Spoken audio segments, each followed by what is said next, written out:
Hello, I'm Meghan O'Keefe, and I just want to say I am so excited to be here moderating the Sanditon Season 2 panel. We have an amazing lineup of guests here to talk all things Sanditon, starting with Suzanne Simpson, Belinda Campbell, Justin Young, Rose Williams, Crystal Clarke, Ben Lloyd-Hughes, and Tom Weston-Jones.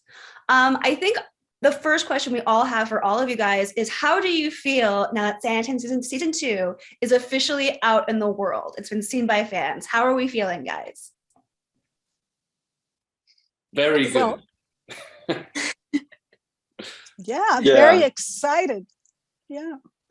It's been such a whirlwind as well. You know, we got a green light December 2021, and the last 15 months have just been such a blur. So to now be sharing it with viewers is, it's incredible. I can't quite believe that time's come already, but we're excited for people to see it.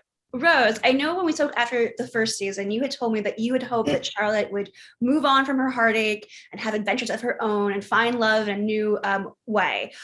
Do you think that happens for her in Sanditon seasons 2 and 3?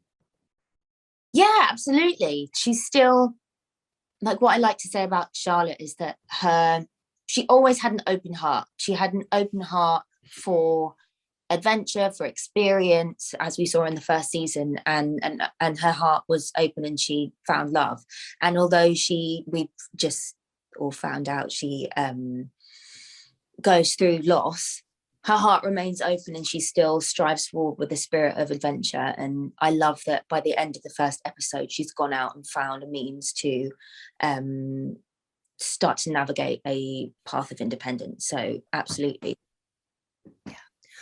Crystal, I don't want to give spoilers, but Miss Lamb sort of has an interesting interaction with a certain bohemian artist in the premiere episode. Do you want to tell us more about Miss Lamb this season and what to expect from her and Charles Lockhart? Yeah, so we're meeting Miss Lamb at the beginning of season 2. She's really starting to come into her own. She's fighting off suitors because she's about to come into her fortune, finally. And she's also involved in sugar boycott, trying to find her purpose in that. And at the same time, she's trying to forge her identity. She's still on that search to figure out what exactly defines her. And part of that is her rebellious spirit. And this new bohemian artist comes into town, and that's very interesting to her. And he's totally different from everyone else, and he's not trying to fit in. And obviously that piques her interest, but at the same time, she's been hurt by Otis, and we're not too far along from that. And she's still got her guard up. So let's see what happens. We'll see what happens. Ben and Tom, you guys are the new kids on the group. Can you describe who your characters are and what you think Colonel Lennox and Mr. Colburn bring to Sanditon this season? Ben, you first. Do you want to go first? Thank you. What a gentleman. I play Alexander Colburn, who everyone has probably just seen. He is a bit of a recluse. You could argue a hermit in his big house on the outskirts of Sanditon called Herrick Park. And he is in search of a new governess because his daughter and his niece have always, Mary Poppins-esque, always driven out their governesses out of the house, and he's in search of a new one. And for various reasons, Charlotte comes his way. And he is very intrigued, but also frustrated by that first meeting, I think.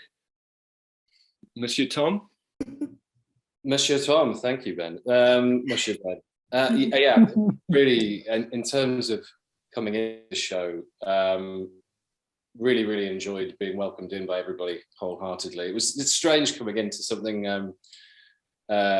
the first time I'd done it in the second season of anything, but everybody, I'm happy to say, was very, very lovely and very welcoming. But yeah, in terms of Lennox, it felt like, for me, I felt a little bit, I felt liberated in some respects from being part of the source material, but not literally. So I could take whatever inspiration I wanted. But yeah, Lennox is on the move constantly. He finds himself surrounded by opportunity in this new place, and a lot of that is centered around Charlotte and Tom specifically, and that sort of blooms throughout the show. For the producers, I'm curious, when did you realize how popular this show had become, particularly with the American audience on PBS, and how instrumental has the fandom been to getting Sanditon back on the air? Well, you go. Do you want to go, Belinda? You go first. So obviously we went out in the UK first on ITV, and we knew that there was a really, really hardcore of fandom over here because they were clamoring for a second season immediately. The show didn't go out for another 5 months on Masterpiece, and Suzanne was with us the whole time. She when she watched the rushes, she just knew from the outset how well it was going to work in the US, and so she has always been our biggest champion. Couldn't wait for it to sort of hit the air. When it hit in the States, and it sort of became so so big, and immediately the clamour for more really sort of took off, and we had this incredible letter writing campaign, and not just letter writing campaign, gifts, and the most inventive, the most extraordinary sort of input into trying to get a second series. Letters were written to us at Red Planet Pictures, to Masterpiece, to PBS, to ITV. I mean, it was an extraordinary thing, and I've been making television for 25 years. I have never seen anything like it, and it was incredibly heartening, and it was quite a journey, wasn't it, Suzanne, getting this sort of the second season back on, and it really galvanized us. No, it was incredible. I think after seeing the rushes, like Belinda said, I knew this was going to be an incredibly popular show for Masterpiece. First of all, I think our audience loves Jane Austen, and here's a story that had never been done before. So I think, that right there was intriguing to everyone. And it was so beautifully done, and obviously cast so well, that we got immediately intrigued with Charlotte and also with Georgiana, and just felt that it was an audience winner for sure. And of course it went out, and then to see the number of fans, that's really only happened to us once before with Downton Abbey. It's very rare to have that kind of outpouring of love for a show. So at that point, we were eager, Belinda and I, to make sure we could do a second season. So it was really just a matter of putting the funding together, making sure that cast could come back, given their very busy schedules. But we're so excited that season 2 is coming. And I just finished watching all of season 3. So I can tell you, it just all gets better and better. That's just a tease about the next season. Oh my goodness. I know. Already. Justin, I know that you wrote on the first season, but now you're the head writer. Can you talk about that transition and what you wanted to do with this season? Where did you decide to pull inspiration from, and what was the main concern going forward? Yes, it was a quite a natural transition, because I think my role was consultant on series 1, so I played a very big role in building those storylines with Andrew and the team. And obviously I wrote half of the episodes in season 1. So I was thrilled when Belinda asked me if I would head up this season. Obviously the big challenge was that we had to switch directions, because we had a kind of hypothetical idea of where Charlotte and Sydney were going to go. And then obviously we knew that Thea wasn't going to return. So that opened up a whole different avenue for us, a whole different angle on the story. I think coming back when I was first talking to Masterpiece and pitching to Suzanne and Rebecca there, I think we wanted to open up the focus of the series. I think series 1 was very much about Charlotte and Sydney, and everything else kind of fed into that. And I think we wanted to obviously, Charlotte was our way in, but we wanted to also give Georgiana more weight now as an equal protagonist, and open it up really. So it became more of an ensemble. And I think we were clear that we wanted this to be about really strong female characters, but we were excited to bring in, you know, really interesting, complex, new male characters to feed into those stories as well. So right from the get-go, we had this idea of the army coming in. We had this idea of Charles Lockhart, this fabulous Byronic character. And I think we had this idea of Colborne, these three very different men. And I think the pitch was just, we wanted mystery and intrigue and romance, and we just wanted to turn everything up. We were aware of what the audience loved in season one. They loved the kind of flirty banter, as they would say to me. And we just thought, well, let's do more of that. Let's have more romance, more love stories, more mystery. And so it was really just about taking the things that had worked in the first series and turning the dial up, which I hope the audience will agree we've done. Yeah. I think one of the most sweet moments in the premiere is the reunion of Georgiana and Charlotte, who are such great friends. Rose and Crystal, what was it like reuniting on set for you guys? Amazing. That was the tea room scene. I think that was the first scene that we did. Yeah, it was. So that was real. Yeah, and we hadn't even seen each other before we got to lie with me, Rose. We hadn't even seen each other before we got to set. Crazy. Never been done before. That's actually true. I remember seeing Crystal walking her head up. We were filming at Lee Court, this amazing location where the assembly rooms were and the tea room, and I was like, oh my god! I thought the first time I saw Crystal was in costume, which was amazing. Yeah. It was exciting. It was exciting. Ben and Tom, being the new guys, how welcoming were the Sanditon cast and crew? Did they put you through any hazing? Were they nice? Tell us what it was like joining this tight-knit crew. And locked in a cupboard for a few days, I think was the way it worked, right, Ben? Yeah, people just called me Theo for the first 6 months. Me actually. Yeah, I found it amazingly welcoming. I was very, very disturbingly late on my way to the read-through to open up the whole experience, and so I felt incredibly guilty about that. So it was a kind of nightmare actors scenario where everyone's waiting for you. You have to get COVID tested before you arrive, so you're in the COVID waiting room. You can see everyone, producers, actors, legends of the game, Annie Reid looking at her watch as they're waiting for your COVID test to pass. So that was a kind of terrible start where I thought everyone thought it was a kind of power game, and in my head I thought the only thing that could make it worse is if I was naked. That would probably make it the ultimate. It was also in the biggest room in London that we found. The most intimidating ballroom, in London. And apart from that hiccup at the beginning, everyone was so welcoming and generous with their time and attention. And obviously I worked a lot with Rose and she was fantastic. I think the only thing she didn't enjoy was me admitting that I hadn't watched season 1. Rightly so, gave me a hard time. You just kept repeating it. I haven't seen series 1. I felt I always had to clarify it, but it was done for legitimate acting reasons, for it not to influence me. And in fairness to her, she always did say that I hadn't read the scripts well enough, which is always true. But again, it was a justification of what my character. Oh, you really got hazed. You actually did get hazed. Oh yeah. I felt the wedgie. I was told that you got wedgied on set of Sanditon every day.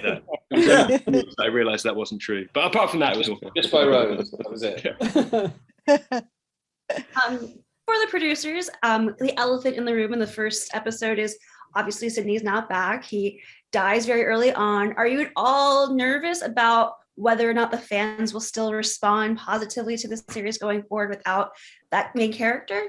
Yeah, no, I mean, I think, look, we are aware that he was a very sort of, successful character, but I maintain that Jane Austen stories are about the female protagonist, and people really, really loved the character of Charlotte Hayward, and that Rose sort of brought to life, and all these other fabulous female characters that sort of, Justin has talked about. So yes, I'm sure people will miss him. And that is why Justin took the decision kind of very definitively to say he's not coming back. We're not teasing, we're not playing a game with the audience. He is not coming back. And I think that sort of confidence and that clarity is absolutely right, because it's sort of, people, the audience, we expect to grieve alongside Charlotte. They will miss him as a character, but then they will get totally sort of blindsided by all these other brilliant things that are coming in. So, we are aware of it, and we have sort of been really clear that this is what's happening. And so hopefully some of that grief will be out of the way before the show hits next Sunday. But we're really confident. We've got this amazing Jane Austen character, and the audience we know love her, and want to see what's next for her. Suzanne, have you got anything? Well, I feel the same way that you do, that I do believe that it's exciting to watch Charlotte's journey, given what's happened, and that the audience will grieve along with her in these first few episodes, especially. And, I'm just very pleased that Belinda and Justin were able to see a story ahead of us that is so interesting in terms of Charlotte's choices and what she will decide defines herself and her purpose in life, the same as Georgiana is going through that as well. And I think that makes for very interesting storytelling and surprises along the way. So I hope the audience will, join us in going forward with what Charlotte will be going through. Speaking of the audience, we have some questions coming in from people watching the panel right now. Jennifer from Mississippi asks, what preparation do you do to feel more in character for the time period dramas? I'm assuming this is for the actors. I did a lot of the thing that I really love about period shows, particularly this period as well, with so many people kept diaries and journals and everything, and of course, a lot of them wrote them hoping that they would be discovered, so they might be imbued with a little bit more drama than actually was there. But that's something that I did from the very beginning, because obviously reading Jane Austen was something that I considered and did during the actual filming process, but with Lennox, there's a lot of, obviously the military is such a specific thing, and there being the Peninsular War, I just consumed a lot of that. Didn't live on the camp. That would have been hell, I think. That might not be dedication enough, but didn't want to take it too seriously. Ben, you lived in the house for the entire time, right? I did live in the house, and I purposefully, they didn't brush their teeth at the time, so I didn't brush my teeth or have regular or showers. So that was, now, as we've already established, I barely read the scripts, so my preparation very Costumes, I think my answer would be costumes. The costumes help so much. They really transport you. I don't envy that. For men and women, they're quite tight and uncomfortable, but it's good because it kind of makes you stand up straight and feel different. I'd say the costumes really help. Yeah, I agree. I think that immediately transports you. Yeah. And reading books. Yeah. I've always like anyone in a corset, it just looks the most painful experience. It absolutely horrible. Oh yeah, Kate Ashfield quite often she's an escape artist. She would get out of it quite a lot. And I mean, like in the middle of crowded rooms. How she did it's amazing. I've seen it happen. Yeah. She did do that. Well, one of my favorite parts of a Jane Austen drama are the ballroom scenes. And I want to know, can you guys tease, will there be some dancing in the future for your characters? And what was it like shooting the ballroom scenes in Sanditon season 2? Great. We had Sammy Murray, the same choreographer, who's absolutely fantastic. So I was so thrilled that she was coming back. And loads of dance. You're going to get an influx of dancing in episode 2. There's more ball. There's a ball in episode 5, not to give too much away, but there's upcoming dancing. Me and Tom had a dance. Me and Ben had a dance. Boys, what did you think of the dancing? Did you enjoy? Sammy is an amazing choreographer. I loved how each dance told its own story and had its own sort of reason for the choreography. And I loved the scenes that we got to do where you're dancing, because inevitably the dialogue minimizes and you can start telling a story really with your eyes and your physicality. And as you know, as minimal of Justin's dialogue as always ideal. Sure, less is more. I just thought what you can do with a hand gesture is amazing. And there was an excitement around those days of filming, because there was a kind of unique element to it that made it feel like there was a novelty factor, and always a lot of extras and a lot of dancers who always inevitably bring a lot of energy. So it's a fun day. Although the opposite of that is that the dancing was never just about dancing. So I would often get a note from Sammy saying, what are Tom and Mary talking about in this bit? Because they can't just be dancing. You've got 2 seconds of... So I'd have to invent these brief bits of dialogue that had some function, just so that you could pass from couple to couple. So it was really, really collaborative. So the dancing is always about juggling plots as well as just, and you've got to remember the steps. So I take my hat off to our cast who can do acting and dancing. Triple threats, all of you. And learning the dancing very quickly. I mean, Rose, didn't you have to learn dances very quickly? Oh yeah, I had Of to your learn. hectic schedule. Yeah, Rose, you're amazing. I learned it on the day. Ended up not being able to rehearse, but it was a really beautiful dance, and it kind of, I think I quite like being under pressure. Just like I had no option but to learn it, and it was such beautiful choreography. And Sammy is such an amazing choreographer, and that Ben and Tom were so generous with me, and we went over it in our little green room. People would only imagine that we were all. That's what's so fun about those big ball days, is that everyone's in, and as Ben said, there's so many people moving through. And was that the dance? Sorry, was that the dance that you had to do with Ben, with me watching from afar? Is that the one that you mean? I think it's that. Yeah. One. Because I remember watching it, and I'm meant to be, you know, I don't think it's a spoiler to say there's some level of competition going on, obviously. I've got to observe from afar, and I remember watching it and just thinking that this is really beautiful, actually. It was lovely. Really beautiful. And Crystal always has really fun dances, don't you, Crystal? Oh yeah, and like just fancy dresses. Yeah, fancy dresses. We also kicked it off. We kicked off season 2, filming at least. That first week was a ball, wasn't it? Yeah. It was, or was it the second week? I feel like it was it was the second week. Yeah. So it was quite nice to be able to like see everyone and have everybody in a big room at the same time going back into things. We have another audience question. This is for the ladies from Sue. Which period costume is your favorite and why? The fit, color, texture, the way it made you feel. Please describe it all to us. Crystal, what's your favorite piece? Is that in the show specifically?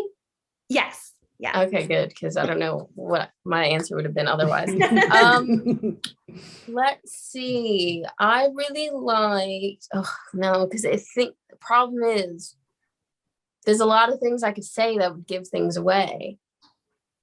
But I'm going to say I like, actually, no, this won't give me away. So there's loads of pictures. There's a picture of me and Rose sat in our ball dresses. I've got like the black sheer thing top over like, it's kind of like goldy brown and stuff. I really like that one. That one's my favorite. I like that one. And you? I like the Miss Lamb navy Spencer that Lauren designed. That's called like the collar's up with the like. Yeah, I like that. The haute couture. Yeah. Serving. I really like that one. And you? My favorite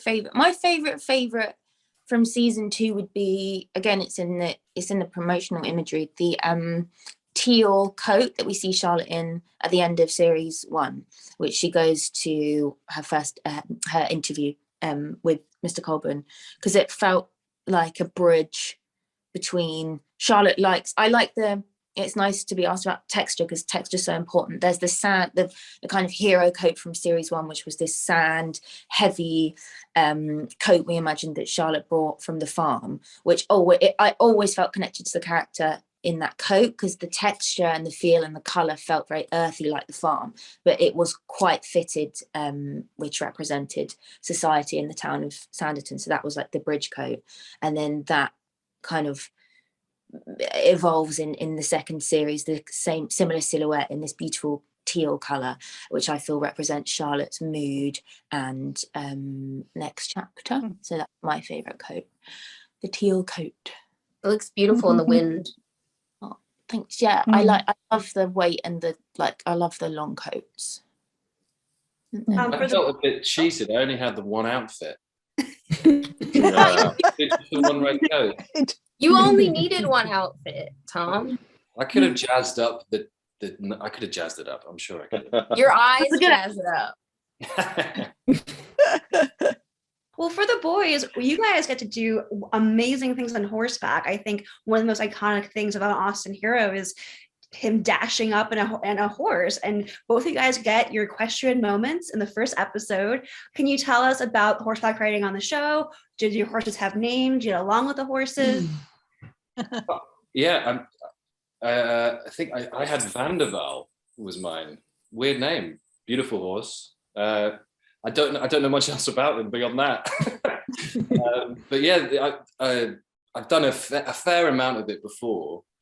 We were kind of thrown in at the deep end. I remember actually the first day that I saw you on set, Ben, you were actually on a horse quite close to a cliff edge, right? It was just very safe. That was me and Quinton. Amazingly, I don't think it's a spoiler to say there are two horses. One is Quinton, and one is a different horse whose special job it is to be batshit crazy. So Quinton's the nice one, and then they bring in the one who's it's it up a bit. Yeah, it's a misconception that the other one is very badly behaved. It's actually they've just been trained to do specific tricks that make them look badly behaved. But obviously its reputation was like the bad boy. So they would bring the bad boy on and everyone would step back and think, oh my God. But Quinton was lovely, and inevitably it wasn't always me on the horse, spoiler alert. And I know, I probably should admit that, but I really enjoyed all the people who worked on Sanditon were always lovely, and my stunt double Matt was a great guy, and the horse riders, the Devil's Horsemen, they're kind of the best of the best, so they're always on top of their game.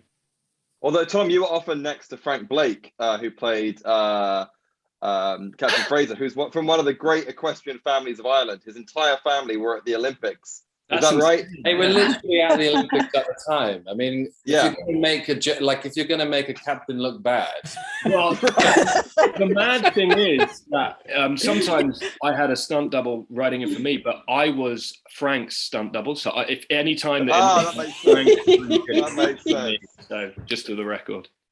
We have a question from Elizabeth Rose for Justin. In addition to the hints, clues for the original unfinished novel Sanditon, do you use narrative patterns from Austen's earlier works to determine the path that the characters will take? Absolutely, it's a really good question, and we did. It's a very particular style of writing, and I've sort of compared it to like a box of paints that she left behind.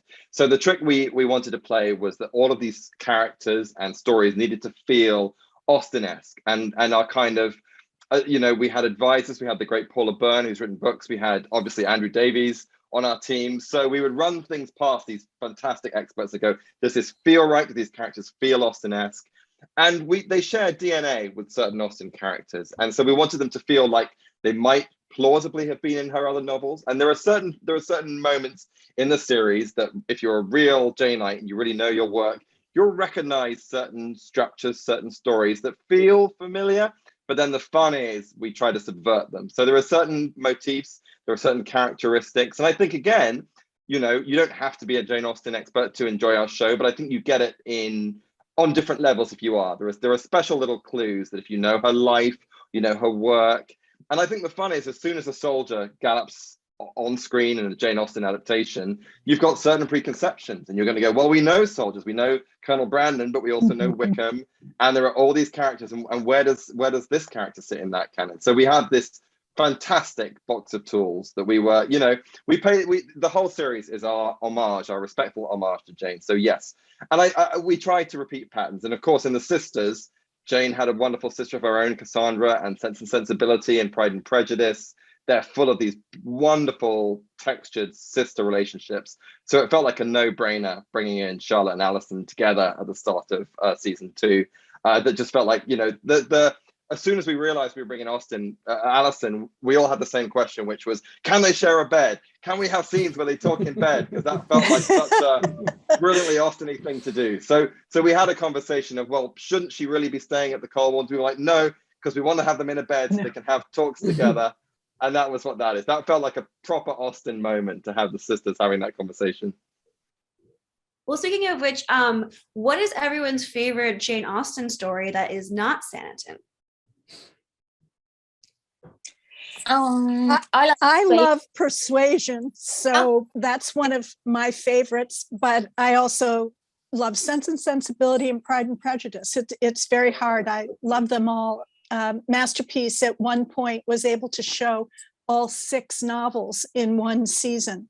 And wow. I have to say, every one of them is very special. So who else? I don't know. Who else likes I love them all, with the exception of Mansfield Park. That is the one I really struggled with. Just because Fanny Price as a protagonist is not quite as sort of interesting as some of the other ones. But I think that there are ways of reading that book which actually sort of had a great influence when we were talking about sort of Sanditon storylines and, the story about Antigua and slavery and, so all of them influenced the storytelling, the storylining of Sanditon. But yes, just as a character, she's not so much fun. I must admit that my first ever introduction to Jane Austen was Clueless, the film. And it's probably sacrilege, but that was my first introduction to her storytelling in a way. And I think that film still holds up. It's still a classic.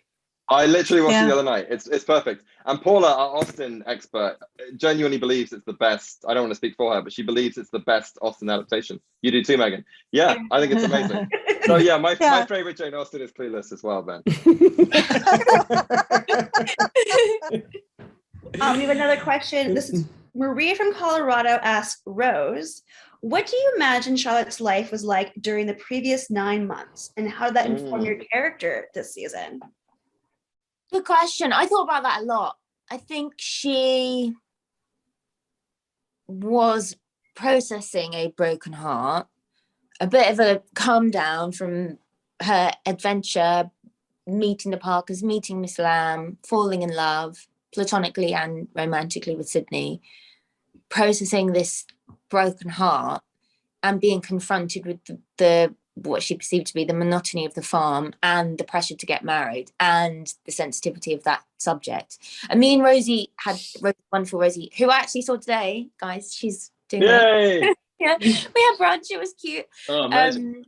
She's fab. And we had a lot of conversations about how much Charlotte would have told Alison, how perceptive Alison is when it comes to Charlotte and her emotions. We kind of gauged that Charlotte gave impressions of her experience with Sydney, but not details. And as her younger sister, who knows her through and through, she would have gauged that something happened, but wouldn't quite have understood or comprehended the depth of feeling that Charlotte was experiencing. But I think Charlotte pretty much went back into practical work mode, felt a bit guilty because she'd left her family for all those months when she'd been spending time in Sanditon, back to taking care of the brother and sisters, back to taking care of their farm, and feeling that pressure from mum and dad to find a husband. So yeah, I think that's what she was up to. On that note, Crystal, I want to know what you think Georgiana was up to in the 9 months leading up to season 2 premiere. Oh, sorry. Feels like a whole 10 minutes unmuting. So I feel like when we meet her at the beginning of season 2, there's much, she she's become more comfortable, and so I like to think that she's done a lot of, like, she's got a love story growing with Sanditon, the place itself. And she's with the loss of Sydney, and now having the Hankinses as her guardians, and being more like talking more with like Mary Parker and Tom Parker. I think she would have been spending a lot of time with them and actually building those relationships up. And yeah, I think there would have been, she seems to kind of have more of a sense of her own strength of will than she did last time. And so I just like to think that she's just kind of begun to find the joy in the everyday life of Sanditon. Awesome. We have another question. This is for the panel from Kim. I think it's for the actors. What is your favorite part of your character on Sanditon? Is it an attribute, a costume, a storyline? Any of you guys want to go first? I think. Sorry, Ben. Oh, sorry, I don't know if it's sorry. a spoiler to say that I love his integrity, his sense of integrity. Crystal, what about you? Oh, thank you. Clothes. Georgiana's costumes are amazing. Clothes. I think I would probably say, again, without giving too much away, the fact that he is very driven at achieving what he wants, which gives some people certain blind spots, but that's all I'll say. A little bit cryptic, but yeah. So Justin, what do you love about, oh, I'm sorry, Rose, you were going to say? Oh, no. Yeah, Rose. Yeah. Rose. About Charlotte, what do I like about Charlotte? I think my Charlotte attribute that I like the most, I guess, is that she's open. She's got an open heart, and she's open to learn and grow and explore. The strangest thing is how much I've missed your characters the last month since I put down my pen on December the 17th. I felt this weird kind of absence in this room because I've spent last year with all these characters, you know, for hours every day, and it's really, really odd not hearing them talking to me anymore. I'm you know, I don't miss you as actors. I just miss the characters. I miss you as people too, obviously. But yeah, it's funny. I got to love all of the characters, and yeah, it was sad to say goodbye to them. I think we have another audience follow-up for a question before. Alicia from Washington State asked Rose and Crystal, what was it like for you as an actor to pick up your characters' stories after a year or more of the pandemic? Was it easy to step back into those roles for you guys? We talked about what your characters were going through. What were Rose and Crystal going through? Weirdly, I found it really easily. I don't know why that's weird, but like maybe it is. But I found it really easy. I don't know. I think once we were there, I think also it speaks a lot to the chemistry of the cast and how well a lot of us got along. Like I found it so easy stepping into that tea room scene with Rose in that first week, and then stepping into the ball and acting alongside Turla as Arthur Parker. Like I immediately felt like I was transported back into that place. I think it also helped that we had Charles Sturridge again, who directed the last part of season 1, and he came back for the beginning of season 2, and I think that really helped to feed that energy into the beginning of this season, and he was amazing. Yeah, we love Charles. Yeah, I echo all of that 100%. I don't know if I found it. I think I found the space with, like, specific to the character of Charlotte. I felt like I could relate to Charlotte a bit more because she'd had her heart broken and she'd been through more. So of all of the Austen heroines, I've always gravitated towards Anne from Persuasion, and the fact that there had been the time and the pandemic, and now stepping into series 2, I was meeting Charlotte, and she had more emotional experience. That I found that was my entry point, and the fact that has this relationship with a younger sister, and I'm a big sister, and I have a younger sister. So those were my entry points for Charlotte. But yeah, similar to Crystal, like just that. So when you spend so much time with people, it's weird. It becomes like a space-time continuum when you work together on a show. Like having done season 1 and getting to know each other so well, and all of that intimacy, to then doesn't really matter how long it's been. There's this like you kind of step back on this ship together, and it's like kind of no time's passed in a weird way. So yeah. For the producers, what was it like for you guys coming back to the show after that gap as well? Was it easy to get back into the groove, or did you guys struggle to find your footing from behind the scenes? Justin? Yeah, it was weird actually, because in some ways it felt like creating a brand new show, because everybody was different. So Georgiana in episode 1 of season 2 is not the same character we left behind 9 months ago, and certainly that's the case with Charlotte as well. So there was, the first draft, it felt like that, I had to keep the tap running for a bit till the water ran clear, because it was like, oh yeah, I kind of remember.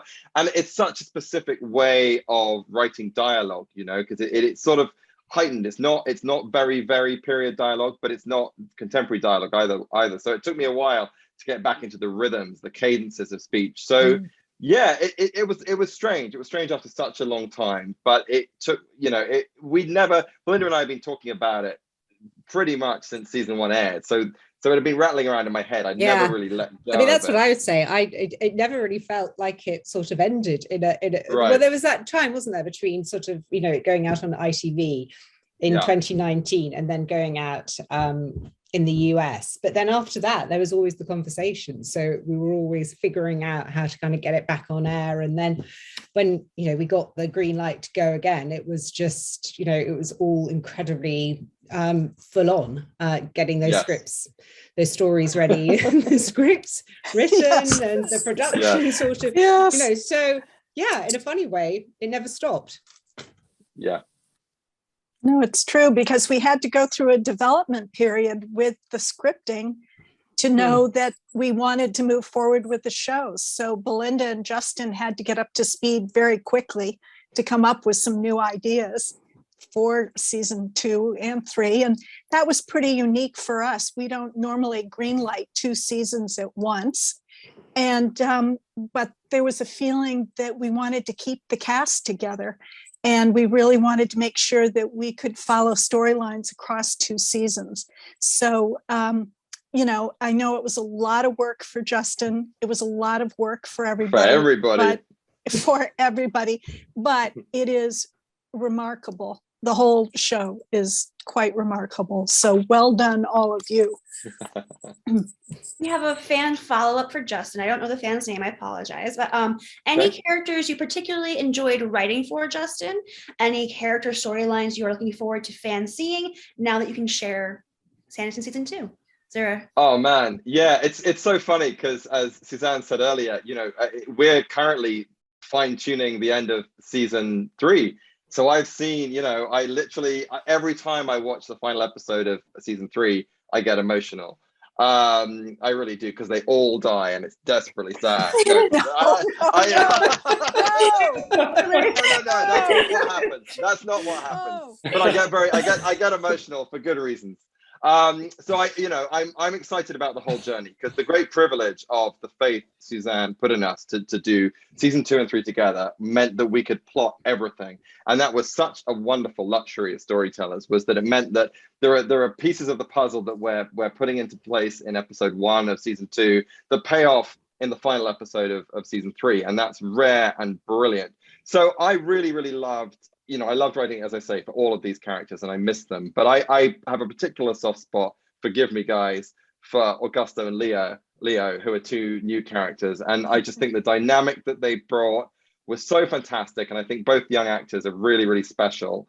And I think writing young people, writing a young sibling dynamic was really, even though they're cousins, was really fun. So I think the audience are going to fall in love with them in the same way that we all did, because I think they're just, the 2 of them are wonderful. And yeah, I can't say anything else without spoiling it, but I will say that every single episode has moments in it that I go, oh, I can't wait for the audience reaction to that. I can't wait for the audience to see that bit.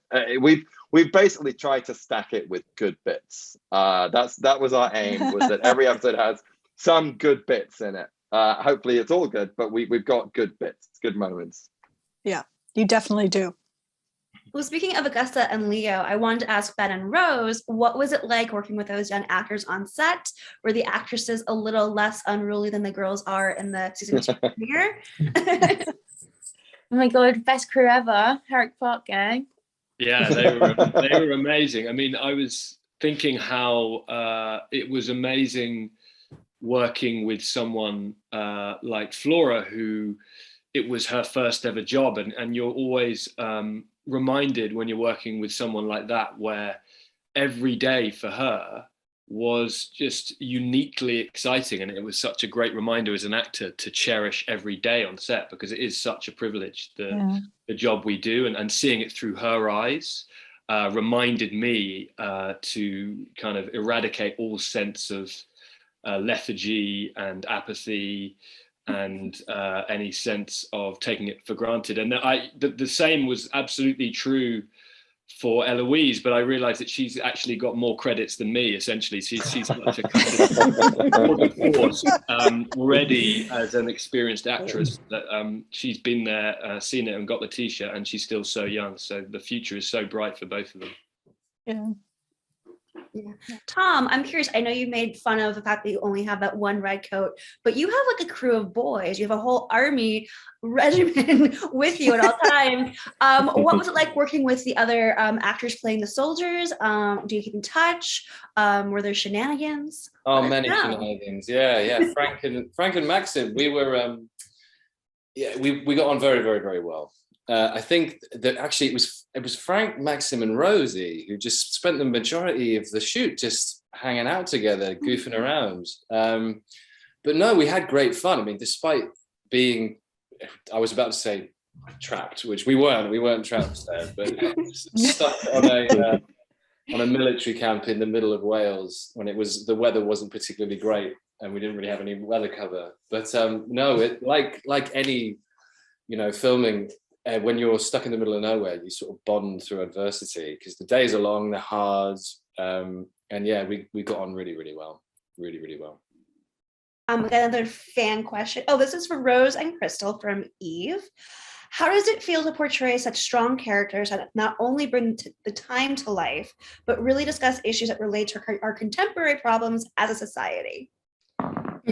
Mouthful, Megan. Yeah.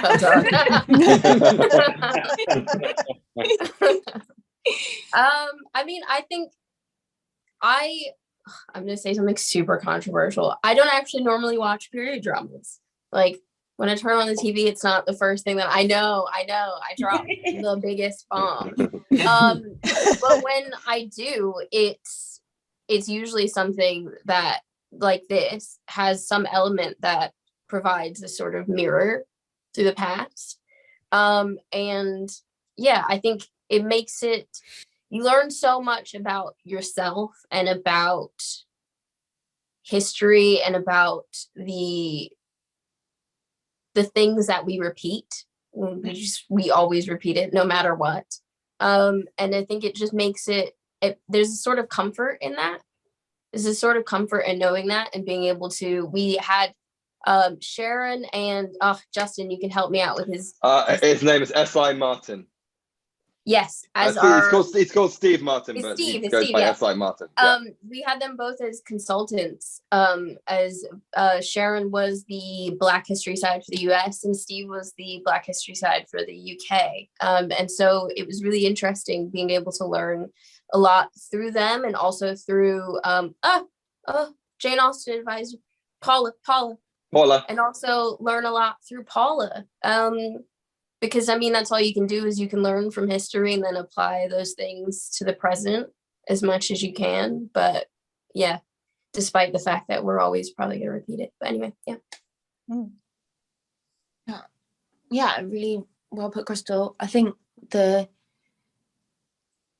really extra meaningful for me to be part of a show with such a beautiful character that is Miss Lamb, and for the theme for the characters, for Charlotte and Miss Lamb's individual experience, and the themes that come up of being a young black woman with a fortune of £100,000, which would be equivalent of millions or billions now, and Charlotte being an example of a woman, kind of, I guess, her situation being, they're both struggling with finding a level of independence under different circumstance, and those themes are still relevant today. So like conversations that me and Crystal would have, or any female member of the cast, like the core subjects of what it is to be a woman in the world now, the themes cross over. So I always find that quite interesting. Yes, we're playing characters that lived 200 years ago, but ultimately the conversations that are brought up through our storylines are still very much relevant today. So that I find to be interesting and confusing at the same time. Shifting gears for the whole, I guess, cast and the crew, did you have any favorite filming locations, and did any of the actors need to learn new skills for this role, archery, dancing, etc.?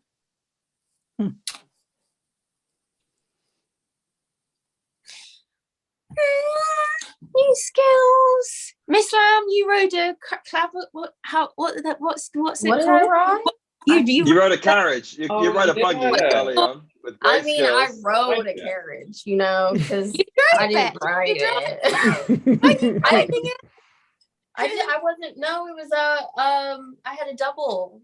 no, you could have Spoiler. But I wasn't supposed to like go like this on one of the takes to make the horses go, and I did it anyway.